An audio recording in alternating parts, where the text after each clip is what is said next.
What is up, ladies and gents? Welcome back. And today is a very, very special episode, and only the third episode of whatever I'm going to call this. I don't know. I might just call it 20 questions.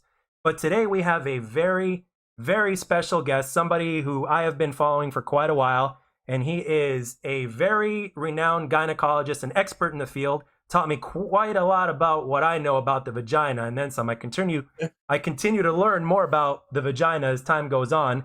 And he is basically also an expert in basically exposing these females that are living on recruit difficulty. So without further ado, ladies and gentlemen, we have Dr. Bolo. Dr. Bolo, welcome to the podcast, my friend.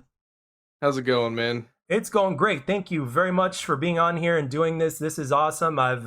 In the back of my mind, I've always wanted to do something like this, and I always pictured you as being a guest on here by some form of miracle. And lo and behold, Really? you're the first one. You're the first one on here. In the back of my mind, I've always thought like, hey, I've always wanted to do something like this, and who would I have on? And you're one of the ones that definitely popped into my head like within like 2 seconds. So for me, this is basically an honor. So thank you very much for being here. Hell yeah, man. I appreciate it. All right, so we're gonna get right into the nitty gritty as usual. So we're gonna shoot the shit, so to speak. So what I wanted to ask you was what inspired you? Now you've been doing this for a while. You've been doing the world of YouTube for about 3 years now, give or take. hmm So I want to know what inspired you, first of all, to get your extensive education in the field of gynecology and to do research on these fascinating subjects such as these females living on recruit difficulty. What was the inspiration? I mean, I could go on a whole long thing, but just to summarize it here real quick, vagina. I love it. I just can't get enough of it. Just one of them things where every dude is chasing it. It's literally life. It's literally life. Absolutely true. I don't think there's anything in the world that motivates a man to do either smart shit or stupid shit quite like the Yeah, vagina does. yeah, literally. And there's only one thing that makes more money than selling drugs, and that's stripping. So I'm all for it. Yep, or in today's day and age, OnlyFans. Yeah, pretty much. That yeah, we're gonna get into that pretty soon here. So you're absolutely 100% right. I mean, if you think about Mario, right? The most popular video game character, one of the most popular and beloved video game characters in human history, that has hmm gone out of his way and risked his life for God knows how many times, right? To Yeah. rescue the princess, how many times? You got to think that's some good pussy, right? Oh yeah, absolutely. It's I got to mean, be it's A1. yeah, it's like I mean, I'm sure Duke Nukem is probably low key jealous of that shit. Yeah. And we all know that Duke Nukem gets plenty of tail. So it's like Oh Mario, I don't yeah. know, man. Mario's like on a whole other level.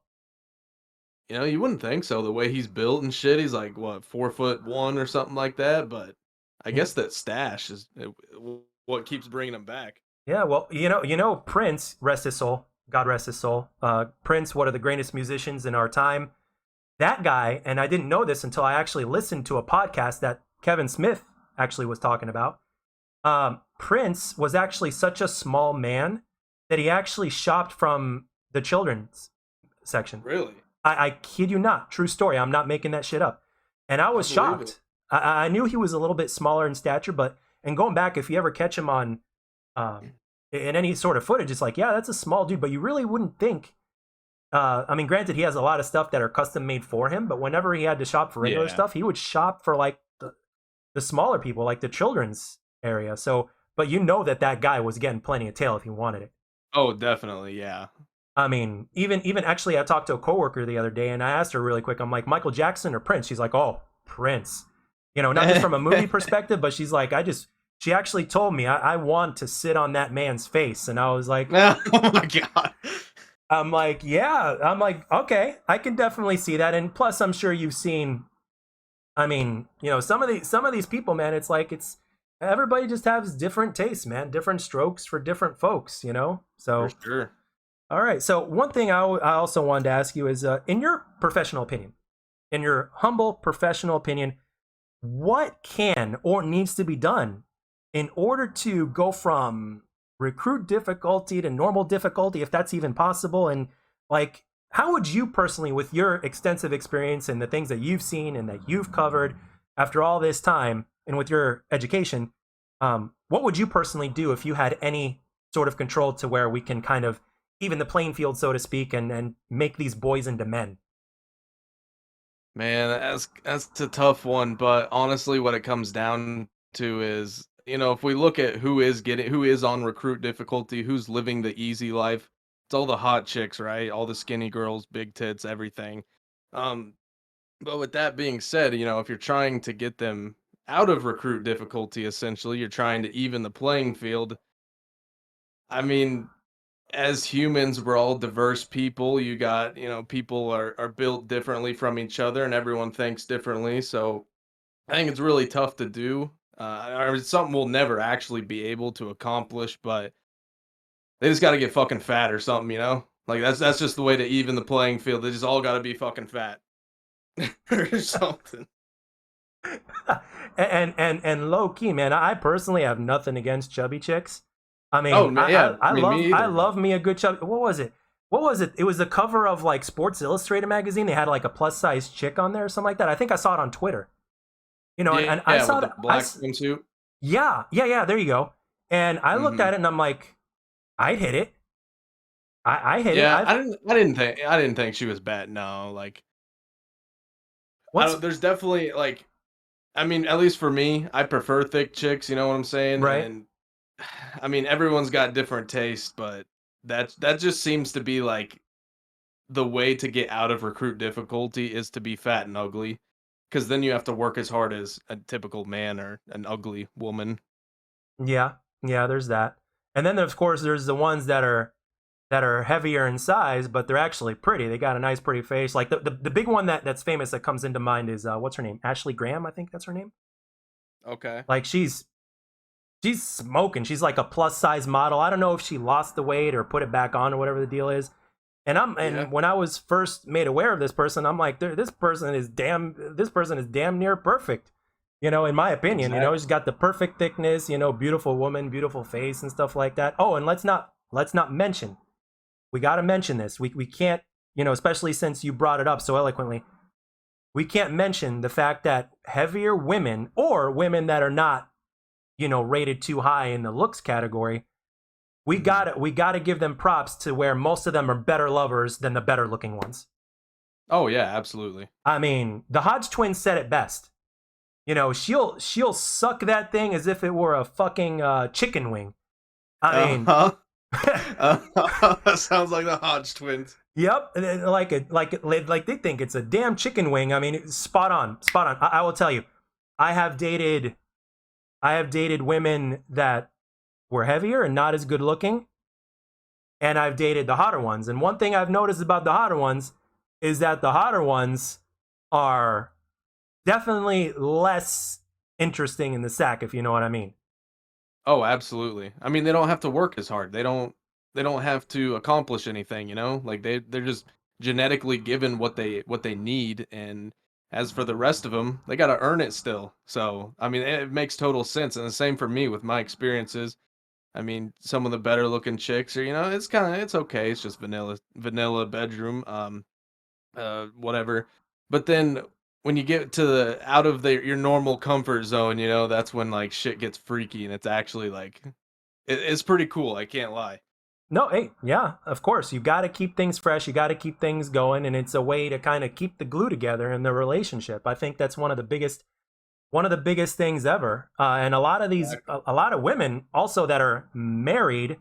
Granted, some are some situations are more complicated than others, but some Hmm. of these poor married women are either like bored in the bedroom because of how there's no there's no spice anymore. There's no fantasy. There's no role play. There's no. It's like it's like become routine, and Yeah. for a lot of people, what's detrimental, not just in their lives and in terms of work and doing the same thing over and over again, routine can be something that could be very detrimental to the point to where everything starts to fall apart.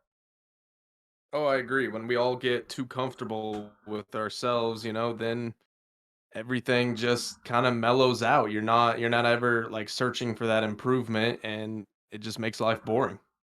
100%, 100%. Like, and for ladies, for any ladies watching this, and I'm sure any women that happen to be watching this, I'm sure they know already because the few women, most of my audience is male, but for a few of the women that do watch, I know that you're within age range, anywhere from late 20s to mid 30s. I do know that for the most part.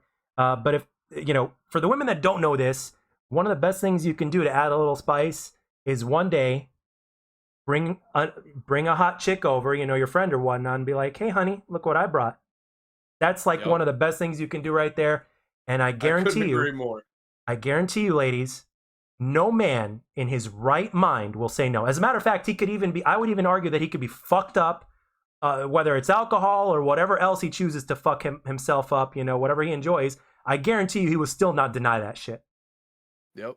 He'll actually be surprised. He'll be like, it's like you've given, like, in a video game when you get an extra life or when you get that big health bar, wham bam. It's just like that. Or when you just defeated, that boss in Elden Ring that was a pain in the ass just when you couldn't get to the next level. It's like literally defeating the boss in Elden Ring and then all of a sudden getting reward for it. You get a similar feeling about that. You become grateful, you become appreciative, and it ends up being a whole other experience or whatnot. And by the way, Dr. Bolo's links will be in the description below. So if any ladies or men seek advice, whether it's about the vagina or how to spice up everything in your life, or even private seminars about learning about the vagina, like I said earlier, this man taught me the majority of what I know. So all of his stuff will be in the link in the description below. So make sure you visit him. Make sure you subscribe and like his stuff. Guarantee you will not be disappointed. As a matter of fact, you will also be educated. So I appreciate it, man. So speaking of your research and your time here on the tube, Sure. what is the most cringiest and messed up story that you've ever found in your research? Oh man, dude. You might have to cut this out, censor it or something, because I don't want your shit to get like demonetized or something. I But don't get monetized, so say it, man. I don't. okay. We're bareback in this bitch.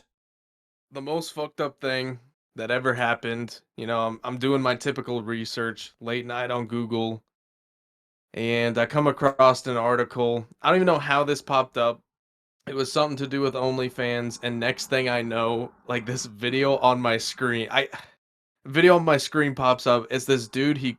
Oh my god, he cut off his fucking dick and What? put it through like a meat grinder, and shit looked like spaghetti afterwards. And then he ate it, and it literally scarred me for life. I don't know. What?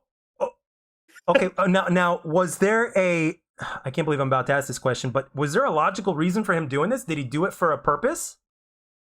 I don't know. Like I said, I don't even know how it came up. Like clearly it had nothing to do with like the actual article I was on. It was one of them kind of sketchy webs. It's got all the advertisements popping up all over the place and Right. stuff. And yeah, I don't know. There wasn't really much backstory behind it. It just that shit that shit fucked me up, man, mentally. I I'm was like, sh- what the hell am I looking at? I gotta get off this thing. I'm sure. I think any man would be fucked up from that shit. I don't think I'll ever. I don't think I'll ever think of a meat grinder the same way ever again. Yeah. I haven't ate spaghetti since I watched that video. Well, you know what? On one hand, that's actually a good thing because spaghetti's got too many fucking calories. You better off eating Yeah, rice. no kidding. Too No many kidding. fucking calories in spaghetti. It's shocking. If you eat a whole cup of cooked spaghetti, you're talking 1,000 calories. Believe it or not. Damn. Believe it or not. Most people don't know that. Most people Yeah, don't know no, that. I A would. full cup of cooked spaghetti. You might as well have, a couple cups of jasmine rice and you'll have like 360 calories compared Yeah, no to kid. fucking, 1 cup of cooked pasta for like about 1,000. Because 1/4 a Yeah, cup is good God. 200. So you're getting close to 1,000. And most people have a hell of a lot more than that in a portion. I guarantee you that. Yeah, that definitely ain't worth it in my opinion. So since this answer kind of like even surprised me, I'm gonna reiterate Sure. I'm gonna change up this question. I'm gonna change up this question one more time. So now, okay, so what is the cringiest thing you've seen a apparently a stupid man do for one of these females on OnlyFans, like the stupidest thing these people do, and how they give these women, like their weekly paychecks or whatnot, like a teenager, for instance, like an 18 or a 19-year-old. For example, what I've seen is like from one of your videos and one of Daifo's videos. Um, Mm-hmm. like this kid he was working at a fast food place and he gave his entire weekly money in cash to one of these chicks at a gas station. He was kissing her shoes or some shit like that, and Yep. just to give it to her, just so he can like kiss her shoes and call her goddess and shit like that. Like, what in that category have you seen that is like really cringy that's worth talking about in order to spread awareness so that way we can increase the chances of stopping things like this? Because the first step in solving a problem is to admit that there is one. So, what you got? For sure, yeah. Honestly, this is a tough question because there's different avenues that dudes will take to get noticed by women. I agree. I think donating your entire paycheck and everything like that's definitely crossing the line. But I think honestly one of the worst things is when dudes will react to these issues with like a video of their face or something. Like I can't think of any better example than like EDP texting those pictures of it is, stupid fucking face and stuff. You lose all your dignity at that point. I mean, it sucks to lose money, but you can get money back. But you can once you lose that dignity, like there ain't no getting that back. Yeah, And so that's why I think like it's a tough call either way. I mean, there's a lot of weird shit that dudes are willing to do for these girls nowadays, even just to get noticed, but I think it's gotta be anything to do with, like, sending your face or your personal information or something, like, that's just because that's one thing, when you hit send, you don't get it back. that's true. You know what? I really like the way you worded that. Once you hit send, you don't get it back. It's out there. You're absolutely 100% right. I never heard anybody say it like that before, and I like that. I think I'm going to keep that. That's a very simple but yet wise way of putting it. There's no doubt about it. Now, just so we can clarify for these people that don't know, because I don't typically cover this kind of stuff. Um, Sure. how much about how much money do these women make? The women that do these kind of things, like if you could elaborate on just a couple examples of what some of these females do and how much they make on a monthly basis, ballpark figure. Sure, so, obviously, one thing I don't think people keep in mind when it comes to things like OnlyFans or even Twitch is, like, the only people that are making real money at this are the people in the top 1%. So when it comes to OnlyFans, I mean, the girls that are like in the top 5%, they're all doing extremely well. Like they just need to take a couple pictures a day, post them on the internet, they're done. They can go do whatever they want the rest of their day. However, like there's a lot of other girls out there that are literally posting these pictures online for pennies on the dollar. Um, so there's a lot of risk when you take God damn, excuse me. There's a lot of risk whenever you take an opportunity like this. And so if you're in that top 5%, you can easily bring in, I mean, we've seen huge fucking numbers like Bad Baby, for instance, with the 50 million. I mean, a lot of these chicks are bringing in one to $500,000 a month, and they're not working like they're working like 20 hours a month. I mean, it's ridiculous. So, I mean, good for them though. I mean, if it's working, why not continue to do it. I mean, why would you change your lifestyle?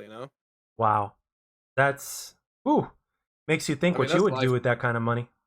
that's what I'm saying. That's life-changing money. I mean, that is something that will set up your entire life, your kid's life. I mean, they get to go to college now for free. Like it's just I mean, you can't turn it down. Why would you? Yeah, no, it's really hard. Like I even like it's one thing to basically say, I'll turn this down if it happens, but when when that carrot gets waved in front of you, it's a lot harder to put down.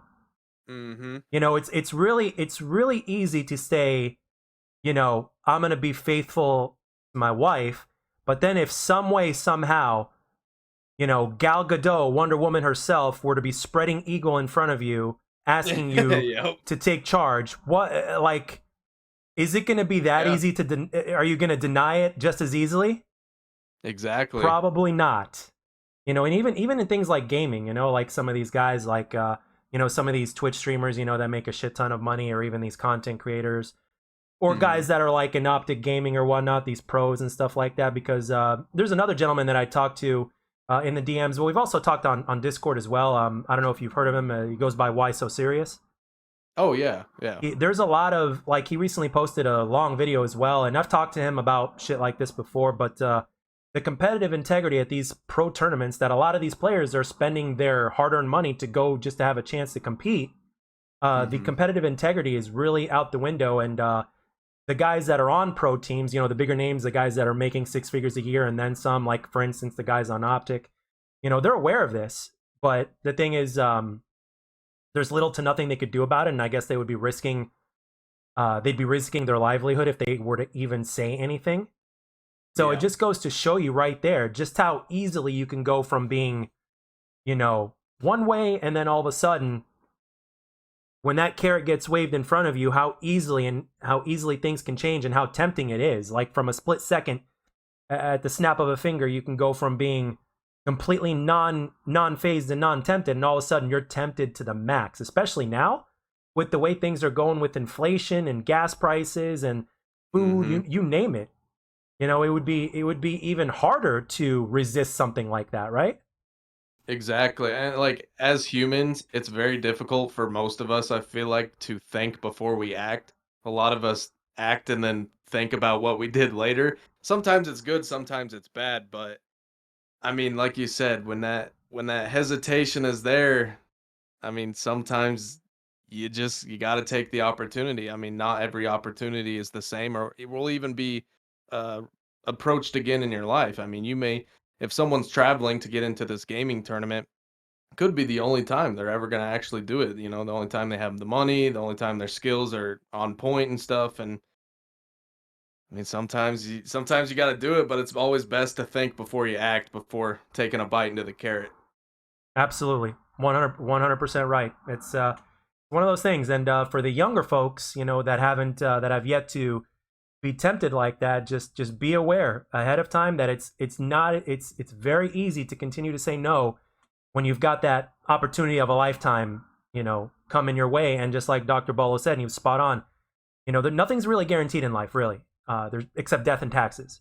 So um, the thing is, like, when those opportunities come, it's like, in a sense, it's almost kind of logical, in a sense, to basically take that opportunity, because you may never to get it again. And you take that opportunity, you may regret it, but at the same time, if you use it wisely, you can cover yourself and your bills and other things, or whatever else that you wanted to accomplish in your life, and then try to plan things out from there in other ways that you obviously wouldn't have. So it's definitely difficult. So young folks out there that haven't been aware of this, be aware now, because that's reality. That's life. So yeah, Yep. it's easy to think your way out of it, but when it happens in real life, it's a completely different story. Yep. So now we're now going to go into more topic of gamings and things like that. Now, you obviously have games in the background of your videos with your flawless commentaries.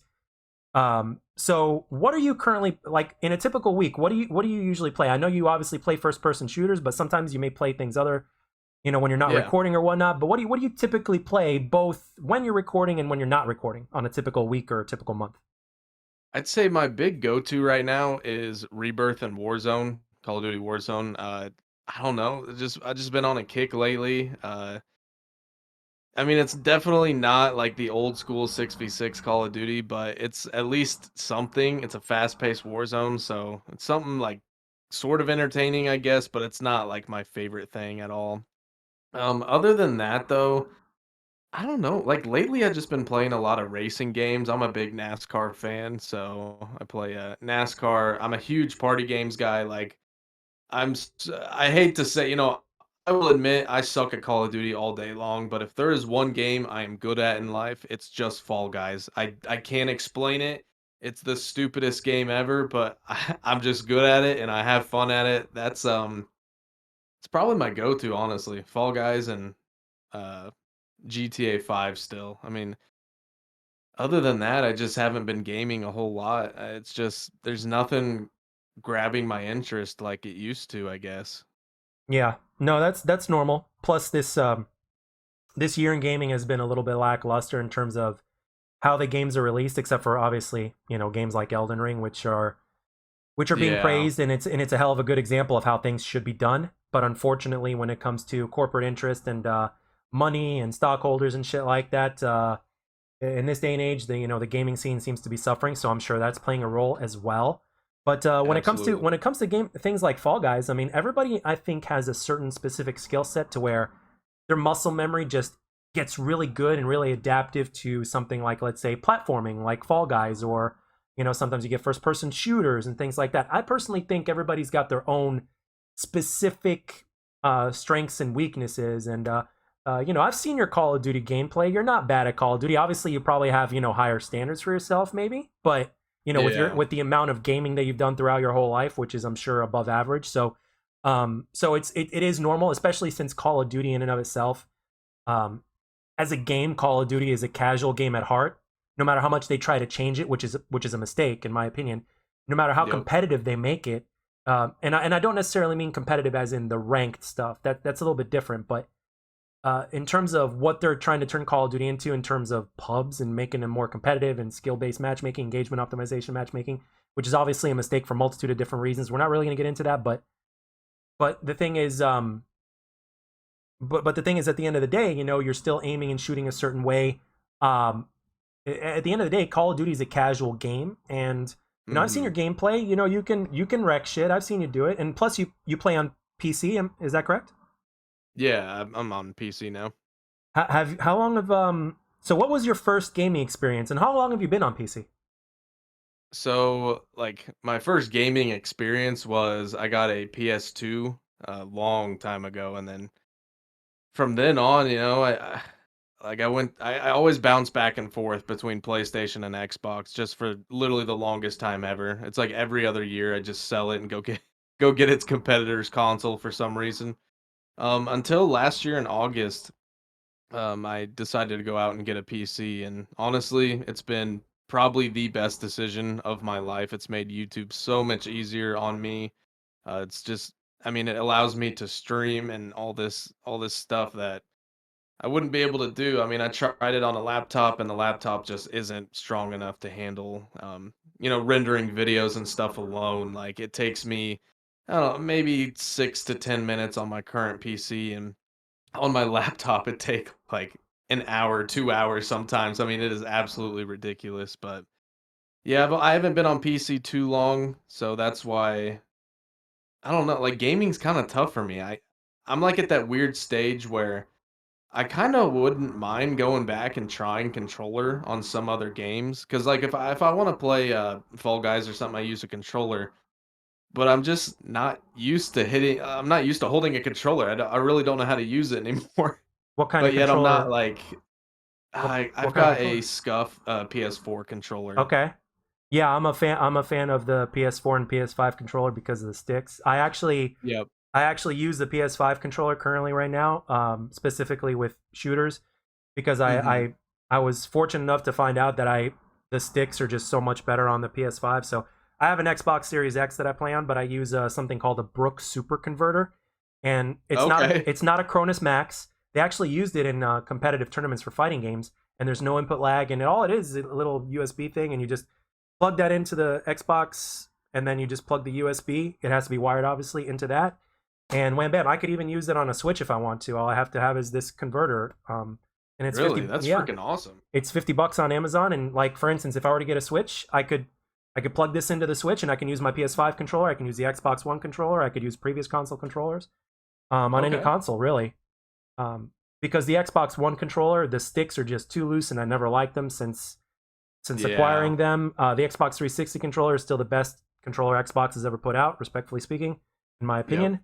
Um, but the PlayStation sticks are the same on the PS4 and the PS5 for the most part. So, and I love it. And it's made a huge difference for me in Halo Infinite. So, um, but yeah. So, speaking of controller, and obviously with PC, mouse, and keyboard, what are your humble thoughts on mouse and keyboard versus controller or whatever? Like, because obviously on social media you hear it left and right.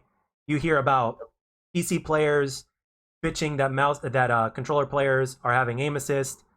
You Yep. have the controller players bitching that mouse and keyboard is just so much better and so much more accurate. Granted, you get through the the learning curve, which is a hell of a lot more than controller. The learning curve on mouse and keyboard is a lot more challenging, a lot more time consuming, and it requires a hell of a lot more consistency um than controller does. So, like, what are your thoughts on overall this shit? So this is probably not the most popular opinion, but I honestly think in terms of gaming, it's pretty well balanced. I mean, it's about as good as you can get it because it's never going to be perfect. I mean, Fortnite ran into the same issues in their competitive scene where one year they kind of slightly buff aim assist, and then you have out of the top 100, like 65 of them are on control. It might even be more than that. More like a large percentage of the lobby was on controller, and then you turn down aim assist, and then it's like the lobby is just full of mouse and keyboard players. So I mean, it's never going to be perfect. But in terms of like, especially Call of Duty, I think it's about as good as you're gonna get it. And kind of like how you said, mouse and keyboard it's a lot more difficult than people make it out to be. Like it took me a long time before I could run and slide cancel and stuff like effectively and even aim. Like aiming is by far the most difficult part and some people don't really think so because you have your arm which allows for a larger range of motion, but yet at the same time like mouse and keyboard players aim train. They spend a lot of time behind the scene, not even playing Call of Duty, but behind the scenes, honing in their skills.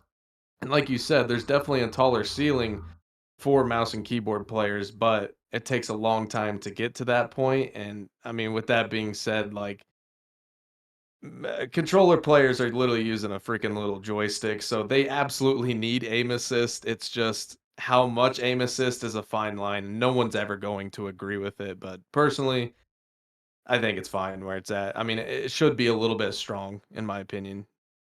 Right, right, okay, yeah. One thing I've noticed is that, like, in some games, like, it's really hard to test out, but in some games, like ever since crossplay especially has been introduced, they've upped the aim assist to a ridiculous degree, Yeah. specifically in Call of Duty. Um, but they were even upping it a little bit more before Modern Warfare 2019, which was the first Call of Duty game to be crossplay. Um, Hmm. I noticed that Black Ops 4 had additional aim assist from what I felt than the previous game, and vice versa and stuff like that. So, Yeah. and obviously it was even more noticeable from when we went from Call of Duty Ghosts to Advanced Warfare to Black Ops 3. Like from Advanced Warfare to Black Ops 3 was, in my opinion, the most noticeable. Like in terms of like Yeah. how strong that fucking aim assist was. Yeah. And I remember thinking to myself, I'm like, okay, it's like, but at the same time, it's like, okay, all these other players that are not as good as I am, all of a sudden, can like hit another tier up in their skill just automatically without working for it, and they can get one step closer to being as good as me without doing shit about it. So I've always seen it from both sides of the fence, and I side with everybody else. And at this point, I'm just like, I just shake my head and I'm like, dude, just play whatever you want to play on. And Yeah. if you're a controller player for whatever reason, play on controller. If you're a mouse and keyboard player, play on mouse and keyboard. And if you're a mixture of both, then good for you. Do both. And the thing is, the amount of aim assist is something we literally can't control, except for those piece of shit Cronus Zen Max users, Yeah. which I cannot fucking stand. Because it's like, it's not just the PC side that is dealing with, the cheating and the hacks and stuff like that. Like, console players are also dealing with the fact that, on Amazon, you can get either a special attachment for your controller or a Cronus Zen Max that just gives you fucking Hmm. insane amount of aim assist, with the hacks that they have in their programs and shit, and how you can, like, if you're, it can make your weapon automatic. If it's a semi-automatic, you can turn it into an automatic, and it's like, no recoil on your weapon. It's like, dude. And Yeah. these things are backed up. There's like a delay of 3 to 6 months. I saw Thunder posted a tweet on it on Amazon. So Oh many my people are God. ordering this shit that it's like there's a delay of 3 to 6 months before they can have a new for them to be stocked again. Yeah, that's just ridiculous. I mean, everybody's looking for the easy way out, man. It's like literally, it's no different than what these men do, or should we say M star N? Shout out to Die For. Yeah. It's it's literally the same thing, but in gaming. Everybody is just wanting an easy way out. Nobody's willing to like put some effort into it. It's like it's kind of fucking scary, man, in the direction to where everything is heading in. Exactly, yeah. I think that's, like, the one thing developers need to focus on is making the game have like, in Call of Duty, you want it to have somewhat of a skill gap, obviously not too much, because then your casual fans will leave, but it definitely needs some sort of reward for becoming a better player, and obviously, with the implementation of skill-based matchmaking, we've seen that reward go down significantly, so I mean, there just needs to be something to where if you put in the hours, you get out what you put in essentially, and Yeah, yeah. No, it's absolutely right. I mean, the thing is, I mean, it's always. I mean, at the end of the day, games need to be more or less like a game like COD, easy to get into but hard to master. yeah, And then you exactly. got games like Elden Ring, which are made for a specific group of people, but casuals can even have fun with it. I mean, I've seen like my friend, who hopefully I can get him on the podcast soon. He goes by Half Ton Hammer, and he's a very casual gamer, and he's got a wife, he's got a kid. I mean, he's like, he's very much into gaming like you and I are, but he's very Mhm. casual at heart, and he plays a multitude of different games. And he recently got Elden Ring, and he actually sent me a text. He's like, "Dude, I'm getting my ass kicked by playing Elden Ring, but damn, I'm fucking enjoying it." Yeah, that's what everyone said. Like, they were complaining about the difficulty being too hard, but they really enjoy the core gameplay. Yeah, I know. I even made a video about it, and I hardly make regular videos anymore. And I made a video about it because I thought it was that important. It's like Yeah. an easy mode for Elden Ring is worse than putting a condom on your dick if you want the maximum pleasure. Yeah. I mean, don't get me wrong. Condom is something that is a necessity in terms of like, casual, or you don't know the person or whatnot. You want to play safe. You don't want an accidental pregnancy and stuff like that. It's a necessary Mhm. evil.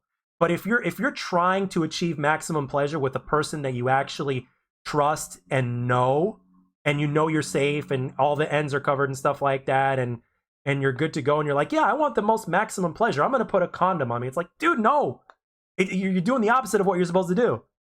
It's That's like what I'm saying, there, bro. there should be no easy mode for Elden Ring. And as a matter of fact, I've also been told that everything, like all the boss fights, which is where the hardest shit is in Elden Ring, could be completely avoided. So you can go around and explore however you see fit, power yourself up, and then go see Yeah. that boss and just go right through him. Yeah. So, but anyway, we are actually past the halfway point here. Actually, we're 2/3 of the way through in terms of what I wanted to cover today. So we will be right back after this official word by our unofficial sponsor. This podcast is unofficially brought to you by VeggieClean. Ladies, do you have too much cheese on your taco? Gentlemen, are you tired of being forced to eat the pink taco with extra cheese and sour cream? Well then, there's no longer the need to bake any more sourdough bread for the ladies, and no more force feeding the gentlemen. VeggieClean is a medical ailment for vaginal crust buildup. No more worries about extra crusty pizza with smelly cheese. No more worries about unwanted aftertaste or post-vaginal cunnilingus breath for the gentleman. VeggieClean removes the cheese from your taco better than Gordon Ramsay fillets of fish. Just 2 applicants of the ailment on your coochie daily for about a month or so will eventually have your man saying, fucking delicious. Use the code PEPPERJACK at the checkout from your favorite online retailer for 30% off. Thank you very much to VeggieClean for unofficially sponsoring this video. All right, ladies and gentlemen, we're back with Dr. Bolo. So another thing I wanted to ask you is, now obviously you're a gamer that enjoys a multitude of different games and a multitude of different ways of playing them. So what Mhm. is or are your most anticipated games coming up, or at least rumored to be releasing either this year or maybe possibly next year? You know, man, I'm honestly not too familiar with games coming out in the future at the moment. As far as like your typical games that I think most people, at least on like my side of the channel, will be playing, your typical Call of Duty first person shooters and stuff. I'm not really like I'm excited for MW Modern Warfare 2, Roman numeral 2, whatever. I'm excited for it, but like my hopes aren't super high. The biggest thing I think I'm excited for oh god. The biggest thing I think I'm excited for is honestly the Nintendo Switch. I've been really hitting the Switch pretty hard lately. They just came out with the Nintendo Switch Sports, which is very similar to Wii Sports back in the day, and it's honestly been my peanut butter and jelly lately. This has been like all I've been grinding. Yeah, I remember Wii Sports. I remember hearing stories all over the news about people throwing their con into the screen and breaking their screen whenever they Yeah. play baseball or whatever it was. And it's but the Wii concept back in the day was actually quite a fun concept. I know it was a long time ago compared to where we are now, or it seems like a long time ago because time fucking flies, and the older you get, the faster it seems to go. No But kidding. but yeah, no, the Wii is a very good concept. And one thing I got to give it to Nintendo though, I mean, they from what I've done from my research, they're leading in terms of their sales and consoles and shit like that. So it's like they're number one, and the games that they come out with. I mean, Mario is always going to be a hit. Zelda's going to be a Yeah. hit. I mean, they've got so many good things. I myself personally, I'm still waiting on Donkey Kong because sooner or later, that's coming. Metroid Yep. Prime is on its way. We know that. Metroid Dread was great. If you ever played the old Metroid games on the SNES or even the more recent ones on the handhelds, I mean, it's Uh-huh. literally like the old school Metroid games. Like it's like Super Metroid, but with today's graphics and controls and frames and shit like that. Like Metroid Dread is a really good accomplishment. I love it, and you go from side to side, and it's everything like that. And they've updated it. I mean, when Metroid Dread came out, I'm like, this is a love letter to the old school Metroid fans, and Nintendo Yeah. did it right. Nintendo did it That right. So, uh, Nintendo is one of the few companies that I feel like is doing anything right at the moment, you know? It seems like most companies are getting shit on left and right, especially like Activision and EA. With EA losing their FIFA contract, man, wasn't that crazy? you got any high hopes that things will get better in terms of quality of games after Microsoft takes over as far as the Activision Blizzard acquisition is going? You know, man, at first I was really excited, but then like after looking at what's going on with Halo at the moment, I really don't know how to feel. Like I like Halo Infinite. I think it's a great game, but there's just not a lot of content there at the moment, and it feels like they're not even trying to save this sinking ship is kind of how I feel it. And I hope that when they get their hands on Activision and Call of Duty, I just hope that they don't have that same approach. Yeah. Yeah, they've got a lot of developers though. I mean, I guess word has it, at least, like there's a lot of people that have left 343 or whatnot. I mean, you really never know. And some people are even blaming Phil Spencer on his quote unquote management handling skills. But you don't Yeah, know. I mean, you really don't know. You were at the end of the day, we're on the outside looking in. So yeah, exactly. I Yeah. have the same exact hopes you do. It's like my expectations were higher, but they're not as high. It's like, because if we set our expectations way too high, we're only gonna you can expect disappointment for the most part, especially if you do get disappointed. So it's like Yeah. you might as well just play it safe and just look at what goes on around you. And yeah, I can definitely relate to what you're feeling and what your thoughts are about that. That's for sure. Um, so the next thing I wanted to ask you was, what fact or facts about the vagina do you wish more men knew? Oh man, this is a tough one. Like we're including like or even specifically these men who keep on sacrificing their weekly paycheck to these females for literally no reason. Little to no reason at all. I think the biggest thing to take away from here is don't be a pussy when it comes down to it, you know? Like I don't care if that's a dirty cunt. Like it's Taco Tuesday. It's time to get in there and eat. You know what I'm saying? You gotta full send it sometimes.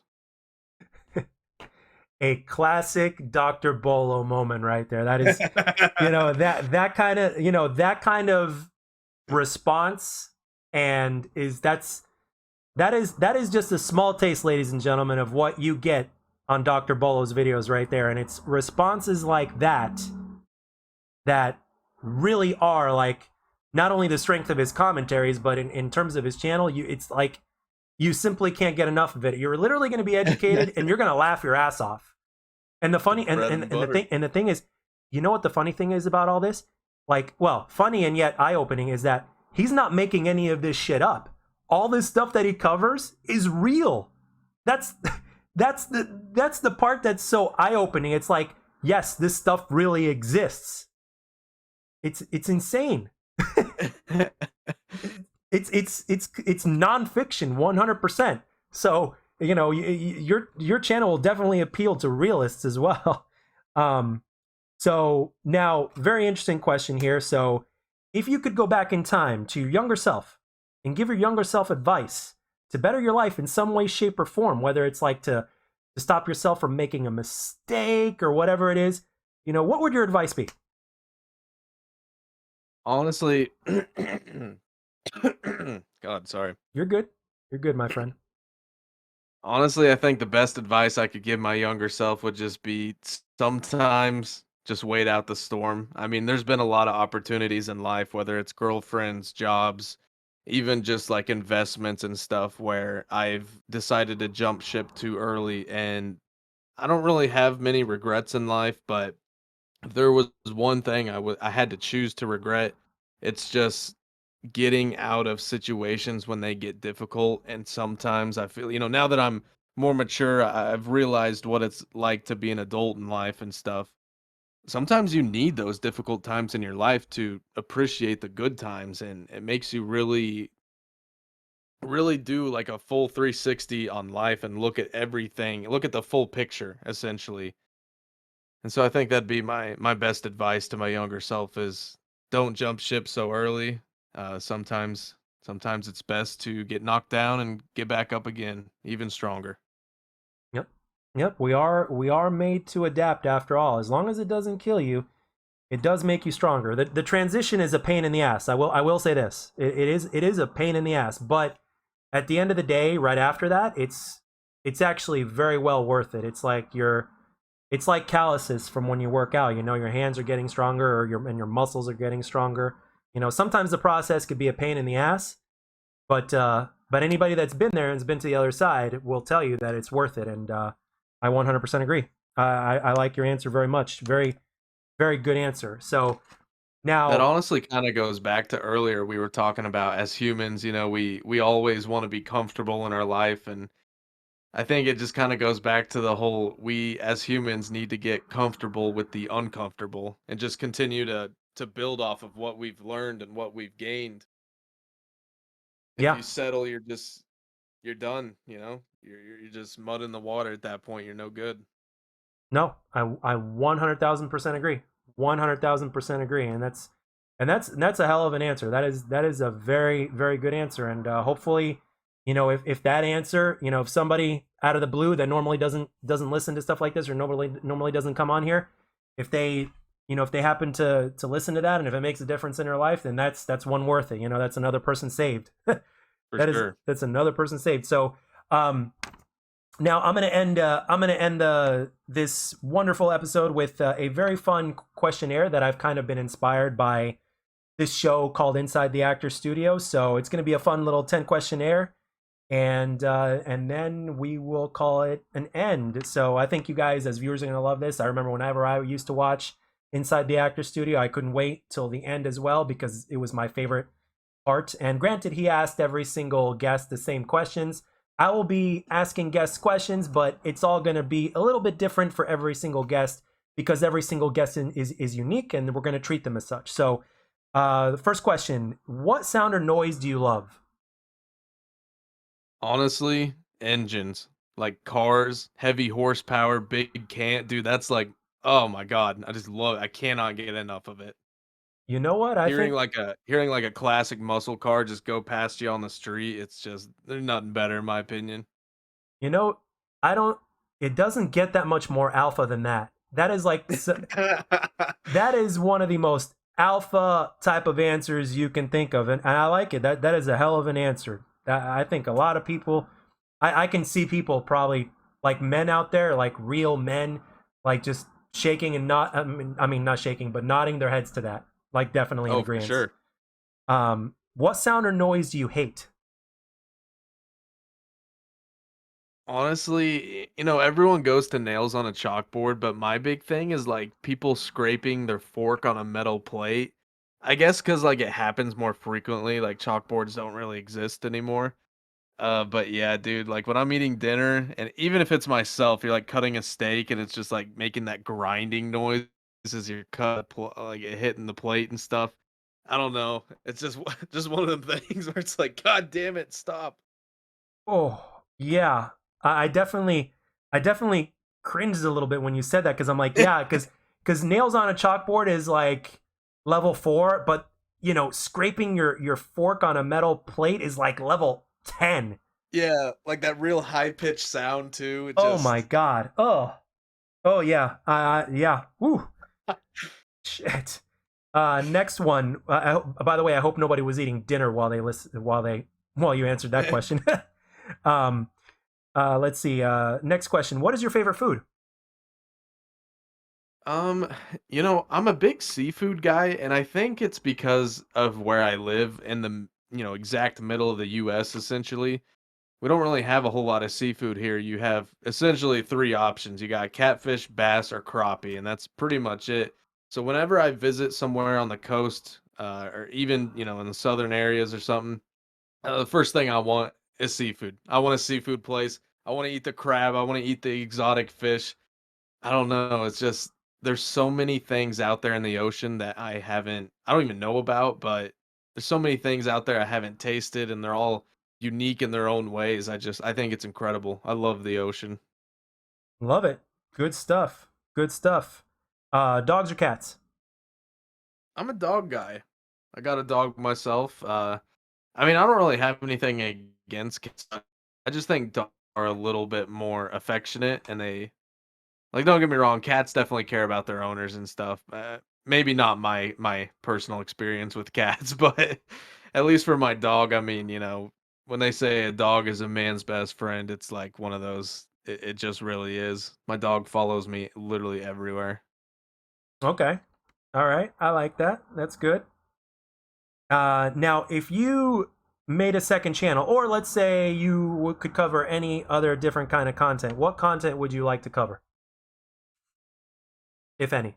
The content I would like want to cover the most would be going back to Call of Duty commentaries and things of that nature. But unfortunately, that ship has just sailed. It's just there's not an audience there anymore. I don't think. Yep. I mean, you could probably get away with some best class setups and stuff if you're a real hardcore, it's like an absolute demon on Call of Duty. But I mean, I'm not there, and I don't really want to be there. I don't want to invest that much of my life into a single video game.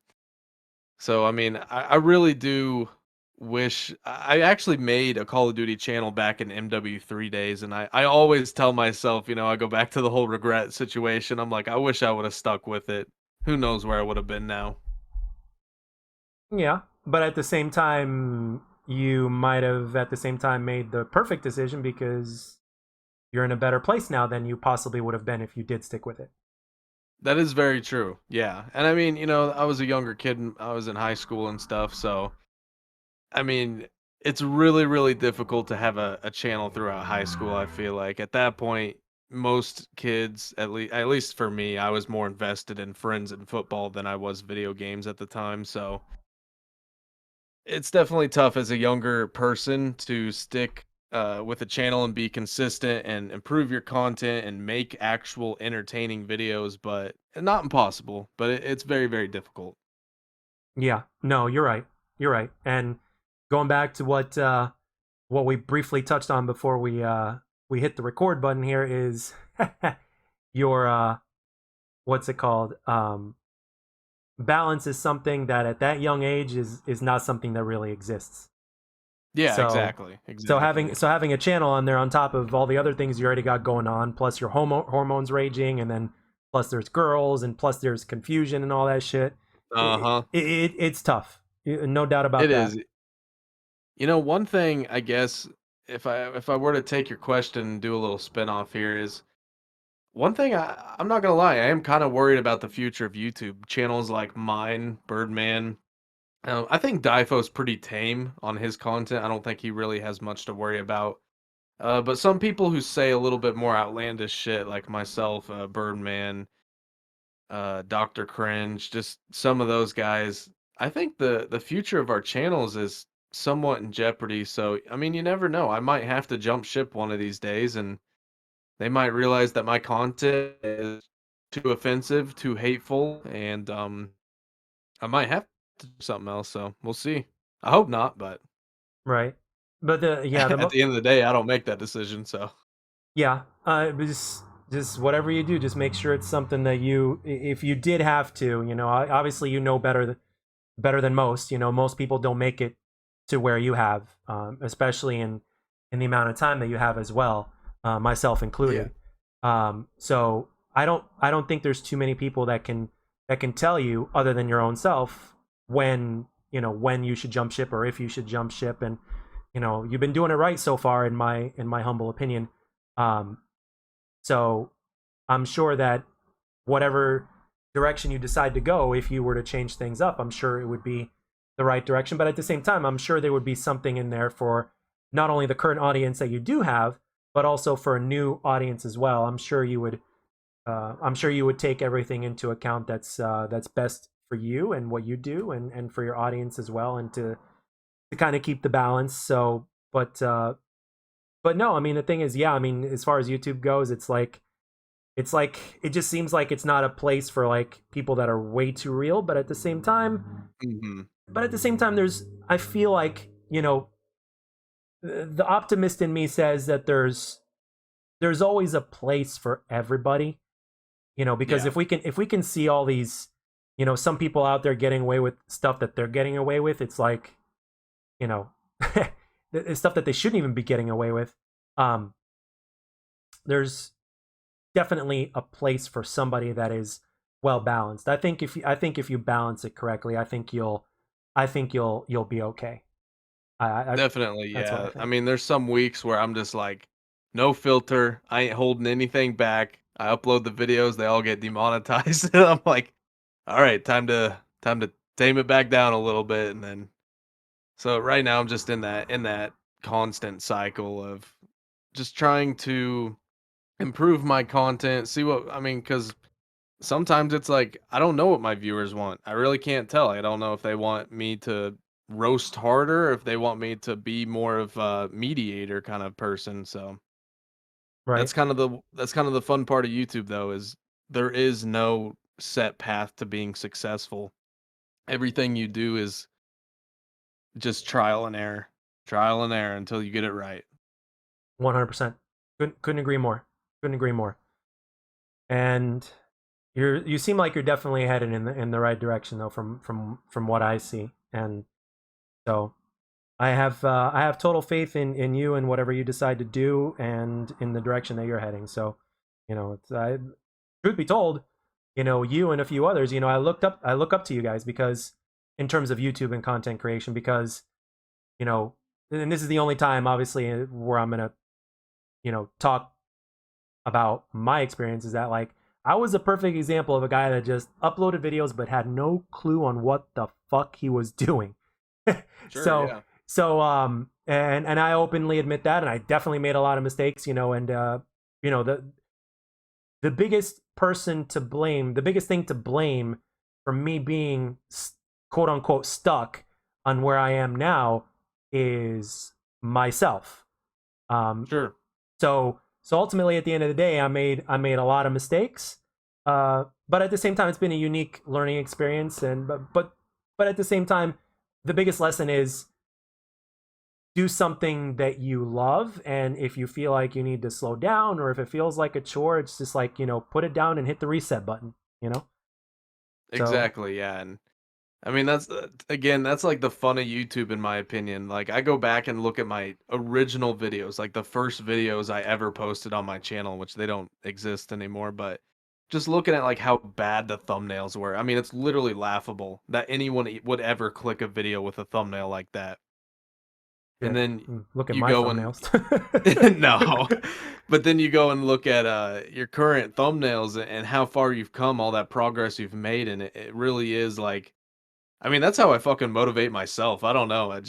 I look at where I started and where I am now, and that's just, I guess that's what keeps me going. Oh yeah, no, absolutely. I used to be a teacher.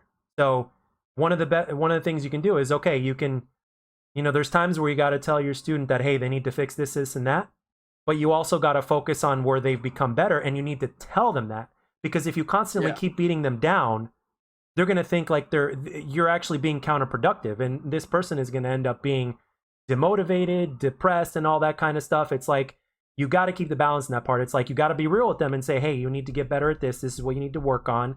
um, but this is what you can do, and we'll work on it, and you'll get better. You'll put in the time, but you're amazing at this, and you've come a long way at this, and you excel at this. So you, at the same time, you got to give a person credit, because if a person just keeps on beating themselves down to nothing, that's what they'll end up being, and that's what they'll believe in, and that's what ends up, creating all this self-defeating. It's like it's like, okay, give yourself the criticism, of course, but at the same time, it's like you got to look at where you were and where you are now, and you got to look at the positives. You can't just look at the negatives all the time. You got to see all the positives as well.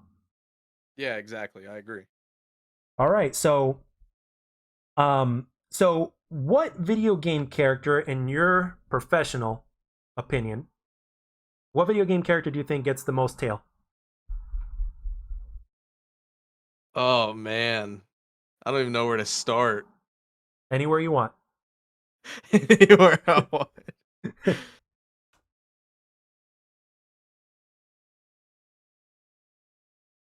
Man, I don't know. I really couldn't give you an answer. Hang on, I gotta like Google video game characters. I'm getting a block here.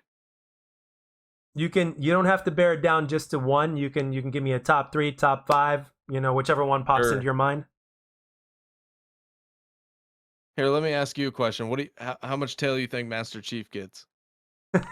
Well, according to the Halo TV show, he just lost his virginity. Yeah, I saw that. So, I haven't got a chance to watch the TV series yet, but I definitely do want to. but I will say this, even though, like, like, I don't even know like true Halo lore that well. I've seen some of the animated stuff. I've seen Forward Unto Dawn, and I've obviously played the games, but Hmm. I don't know as much about the lore as, like, in terms of everything that's ever been released. So I don't know how much tail, or if any tail, that Master Chief really gets according to the lore.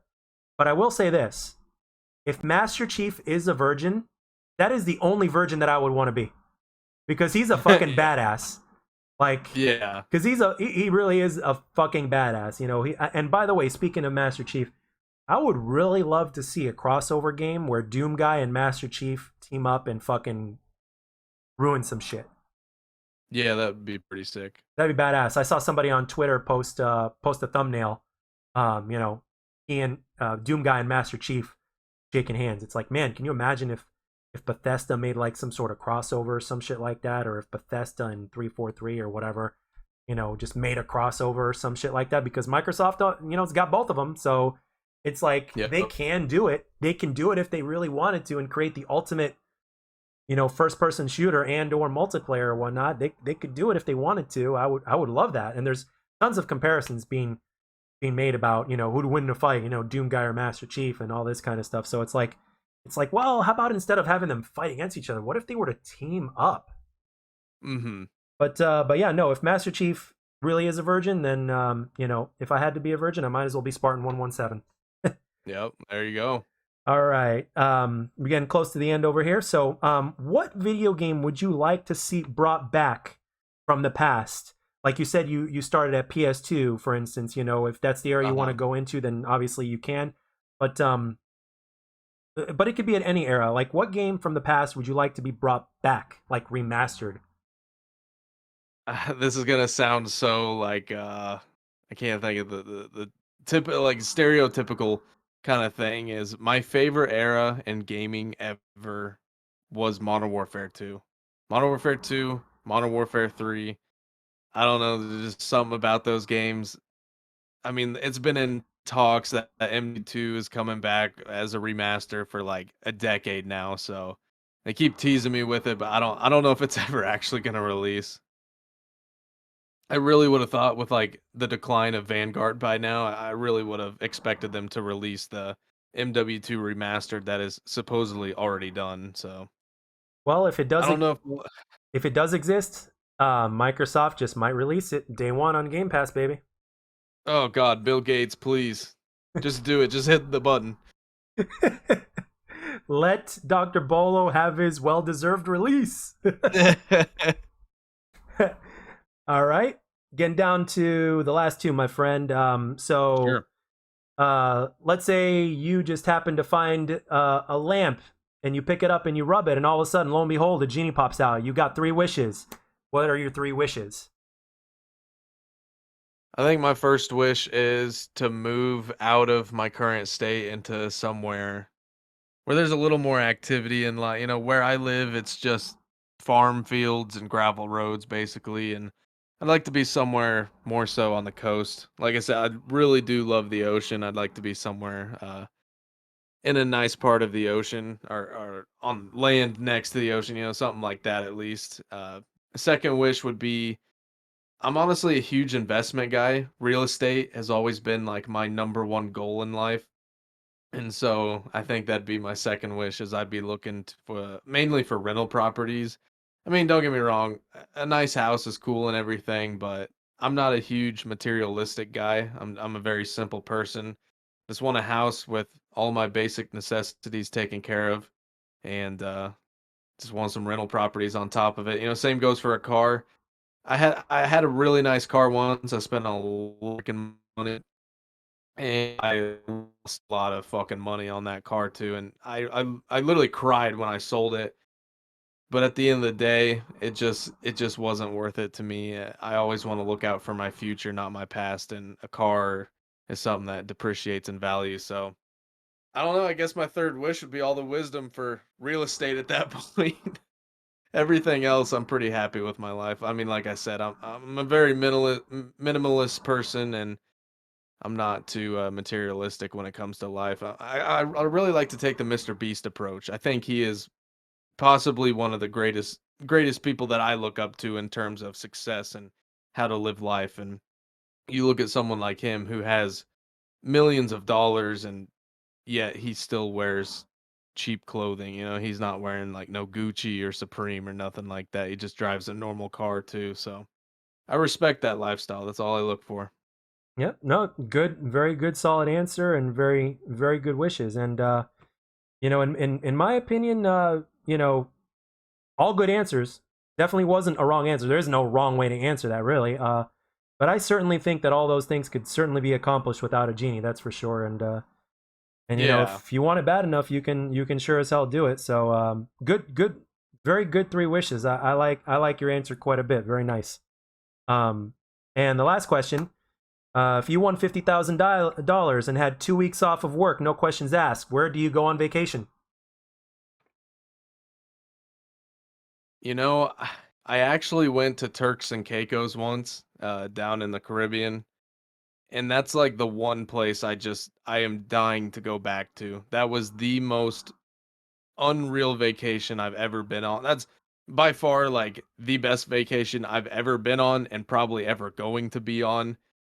I just remember snorkeling out in the ocean, looking all at all the coral, and there's some stingrays and shit swimming right next to us, and fish and stuff, and I mean, that was just like one of those things straight out of a movie. So if I had 50,000, that's definitely where I'd go.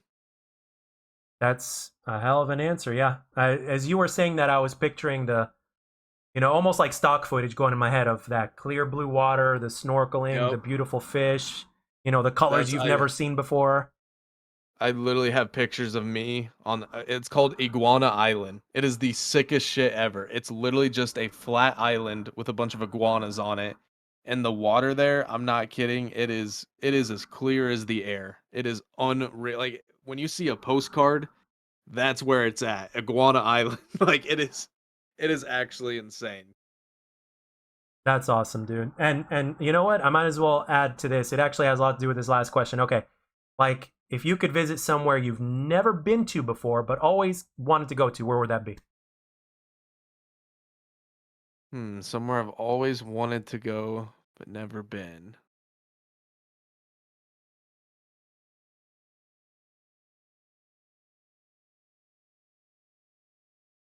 You know, I think if I had to pick, I think I'd pick some crazy shit like Australia, but obviously I know right now I think they're pretty well locked down or something Yeah, still. but just But like I'm saying, like in a perfect world, no restrictions, no. no restrictions. Okay. I think I'm definitely going to Australia. I don't Okay. know, just one of them places where people still speak English so I can communicate with them. And I've heard the beach stuff are very nice in some parts. And I mean, hell, it just seems awesome. I don't know, just out there in the desert with some kangaroos. Sign me up. Sounds fucking good, man. Sounds fucking good. Well, ladies and gentlemen, that concludes the episode. I hope everybody that got a chance to listen, I hope you guys enjoyed the shit out of it. Dr. Bolo, I couldn't thank you enough for being on here. I am very, very honored, very humbled to have had you on here. And I have enjoyed this last hour and 10 minutes. And geez, it just flew by. Thank you so very much. Man, it really did. Hey, I appreciate you having me on, bro. It's been really good. I mean, I would love to come back on some other time in the future and do this again if this does well for you. Oh, I thank you. But even if it doesn't, like I'm just for the most part is I'm just doing it for fun. But the thing is, all you have to do is say the word, and you can come back anytime. There's always endless shit to talk about, and I pretty much everybody that watches me, I'm pretty sure they watch you, if not maybe for a few. And for the few that don't, you better go and fucking subscribe and check out Dr. Bolo's stuff because he's incredible. All of his stuff will be in the link in the description below, and you guys will definitely enjoy the hell out of everything that he has to offer. And like I said before, you'll get educated and you will laugh. And this man is very, very good at what he does. And again, couldn't be thankful enough to have him on here. And all you have to do is say the word. You can come back anytime you want, my friend. All right, man. Well, I appreciate it. It's been a great time. I couldn't agree more. All right, guys. I hope you guys enjoyed it, and I'll catch you guys on the next one.